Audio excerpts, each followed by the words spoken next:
Louisiana Beer Reviews Harp Premium Imported Lager Can version.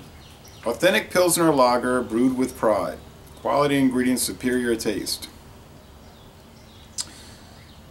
Brewed and canned by Guinness in Dublin, Ireland. 4.5% alcohol. Now when I did the bottle version twice, the original and the revisit, it stated that it was brewed in Canada. But this is from Ireland, the country of its birth, in 1960. Well, this beer, Harp Lager, is 5% alcohol, same as Budweiser. Started in 1960, like I said. They used golden barley, and it was developed by Dr. Hermann Munder, a German brewmaster who they brought in to develop the beer. Gets an okay score on Beer Advocate. The bros say it's good.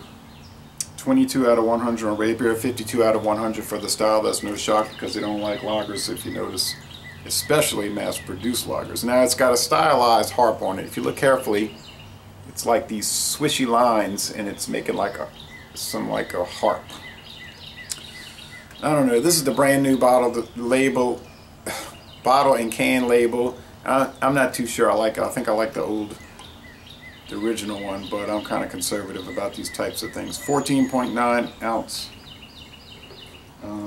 can, and I bought this with the Extraordinary Irish Beers Variety Pack. I got it at Acquista Paces. 2 Harp, 2 Guinness Draft, 2 Smithwick's, and 2 Guinness Black Lagers, and it was $11.99. If it had been more, somebody said they saw it up north somewhere, it was like $14.99. I wouldn't have bought it for that price, but for $11.99 I said, it's a good opportunity to try these beers in the can version, which, except for the Guinness, I had not done. Now I had poured the bottle in here, and you can still see some residue, and when I had the bottle version, which was the old label, not that the bottle was old, it's just the old label. These just came out. It didn't have too much of an aroma, but I'm getting the residue, and it has more of a pungent aroma in the glass. And sometimes I like to leave the residue in the glass and pick up the aroma. You can pick up some nice smells from the beer that's left in the glass. I know that sounds bizarre, but you can. Well, big enough head or what? Big enough piece of cake or what? Okay, thick, slightly off-white head and a clear, golden, bubbly appearance, just like the bottle version. Typically, bottle and can versions aren't that different, but sometimes they are, regardless of what certain people say. They'll say, oh no, it's exactly the same, you can't pick up metal. Well, I do though, sometimes. Like, maybe now. It's got a little bit more of a full aroma than the bottle version had, but it's mostly just what you would say a standardized beer aroma. In a blind taste test, I may not be able to distinguish this from Coors Banquet beer. I don't know. I really don't know, and I wouldn't know until I did it. It has a nice spongy head. Let's go with the flavor.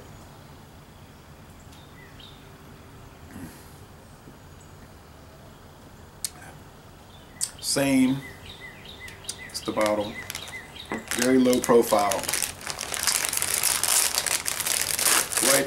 Light. Eating some of these Zapp's cheddar and smoked bacon flavored. Mr. Zapp died a few years ago, so his company, I guess his family didn't want it over in Gramercy, Louisiana, so his company was bought out by Utz. Utz chips from Pennsylvania. And now they sell lots of Utz around here, and hers from Pennsylvania. And they're really good.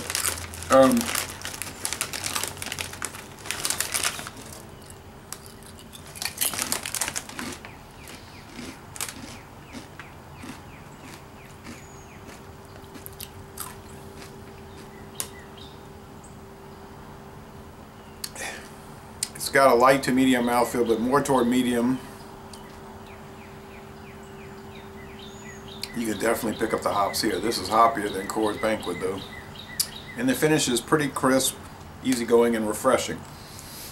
Now, of course, Banquet is 5%, Budweiser is 5%. But I don't think they're all the same. I really do think if I did a blind taste test, I could differentiate many different mass-produced lagers. But like I say, I presume that. I don't know that.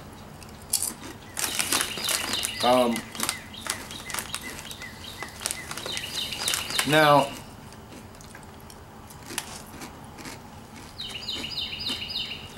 if you're a light beer, like I said in the other video, if you're a light beer drinker and you want to move to something a little more substantial, this could be a good one to move up to. But I would recommend going from, like, say, Coors Light, then go to regular Coors Banquet, and then up to this. Because this has a little bit more heft to it. And you might find it too rich, and maybe, if you're not used to it, you might say it's nasty, whatever. But it doesn't have a sharp bite at all. This is not a beer with a bite. And it's not harsh in any way. Now, the craft beer drinkers and the beer snobs, they will say this beer is garbage, horrible, you know, all the stuff that they say. But it's not horrible. In fact, it's quite well made. It's very well made. It's made by Diageo, Guinness, and they know what they're doing. They know what they're doing. So I'm glad I got to try the canned version. I'm really not picking up metal. I thought so at first, but not really. If you see it, buy it and try it. I went into a Quista Pace. I wasn't expecting to see this. Walking down the aisle, pulling stuff out of the cooler off the shelf, la-di-da, and I looked. I saw this 8-pack, and I saw the canned Smithwick's, and then I saw the canned Harp, and I literally gasped. I just couldn't believe it. I had to have it. Oh man. I'd never seen canned Harp in my life before. So, you know, same as the bottle version. It's a B+ at a minimum. But I'll be conservative, like with the bottle version. I'll say B+ at a minimum.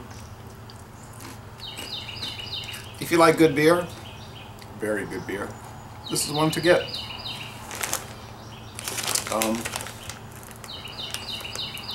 I really have never had a beer from Guinness that I thought was bad, ever. Ever. Anyway, so excited that I bought this 8-pack. Well, today was a bunch of Irish beers, because tomorrow's St. Patrick's Day, but I didn't plan it that way. I wasn't planning to do any Irish beer for St. Patrick's Day. I just went to a Quista Pace and they had all these Irish beers. And I don't think that was anything unusual. They just stock a lot of stuff. So it worked out that way. But tomorrow I'll go back to, well, that's the plan at least, I'll go back to new beers that I have never tried before. So les bon temps roulé. Where's the candle? This is a very good beer, and I highly recommend it. And I'm going to end this review by saying, y'all come on down to southeastern Louisiana.